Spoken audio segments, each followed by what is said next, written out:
Thank you for joining us. Now, here are some of the stories we're filing now. I am Frank Omalape. Now, Delta Airline says it will suspend its flights between New York, JFK Airport and Lagos come October 4, 2022.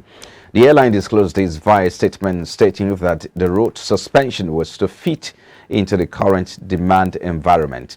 The airline says it will continue to operate service between Lagos and Atlanta and offers onward connections to New York and other cities across the United States. The airline assures customers impacted by suspended New York JFK to Lagos service will be reaccommodated on Delta-operated flights or services operated by joint ventures partners. And in the meantime, Minister of Finance, Budget and National Planning Zainab Ahmed says there may not be provisions for Treasury-funded capital projects in ministries, departments and agencies of government in the 2023 fiscal year. The minister stated this in Abuja as the federal government also pegged aggregate expenditure for the 2023 fiscal year at 19.76 trillion naira.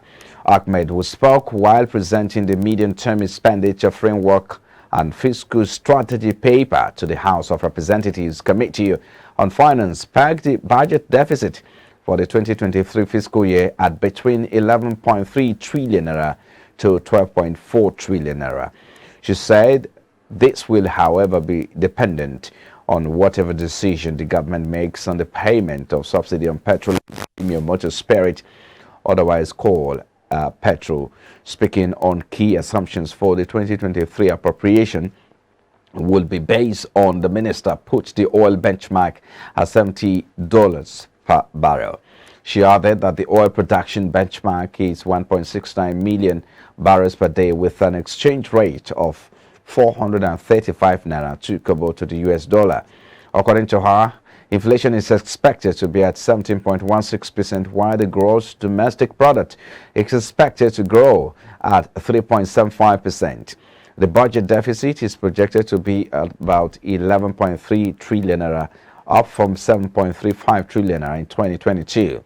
And this represents 5.01% of the estimated GDP, which is above the 3% threshold stipulated in the Fiscal Responsibility Act 2007.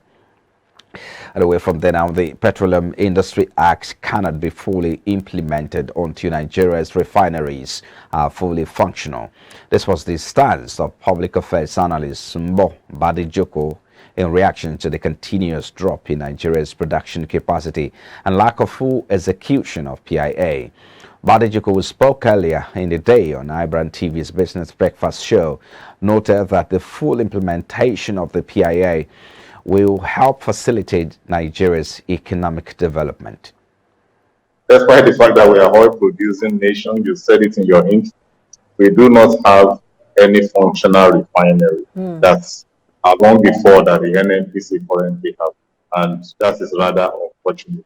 Implementation of the PIA has more to do with the current state of our refinery. We've been able to implement to a certain extent because the NNPC is now a full-fledged limited company with its own board. And we have regulatory agencies replacing the PPPRA now.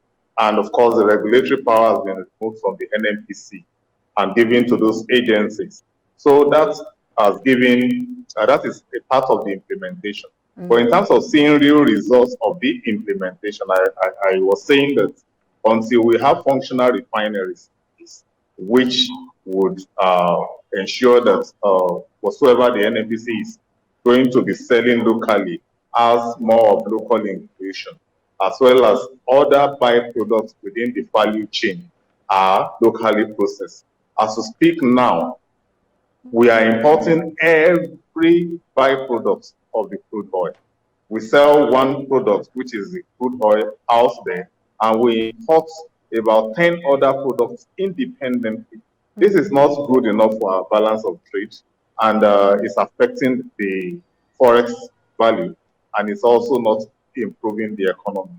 So the implementation would be determined by when the full implementation will go a long way, or will come into full effect when the refineries come up. Fortunately, first quarter of next year, we should have the Dangote refinery coming up. And by that time, according to the NNPC, we should have the Port Harcourt refineries too coming up.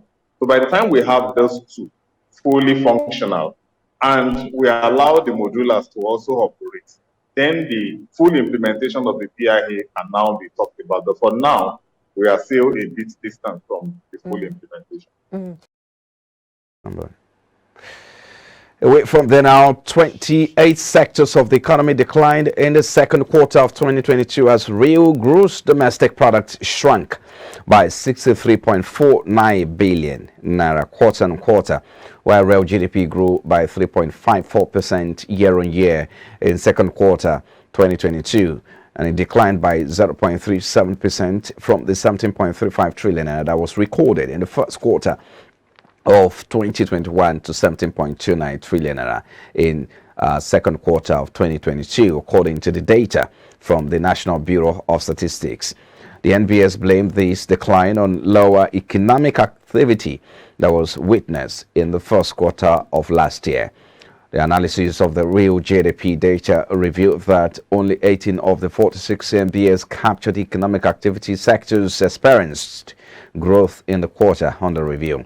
According to the data from the statistics body, the agriculture sector witnessed mixed positives, with two subsectors witnessing growth and the other two recording a decline. Crop production grew from 3.39 trillion naira to 3.59 trillion naira, while livestock declined from 318.49 billion naira to 282.02 billion naira.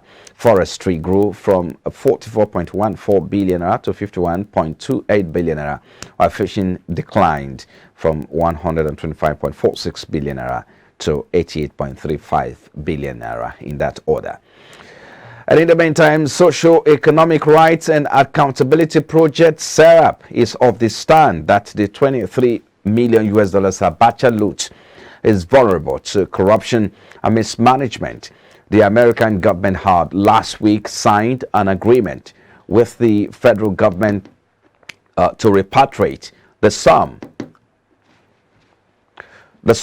to Nigeria. But SERAP, in a letter by its Deputy Director Kolawole Oluwadari, urged President Muhammadu Buhari to direct the Attorney General of the Federation and Minister of Justice Abubakar Malami to make public a copy of the pact.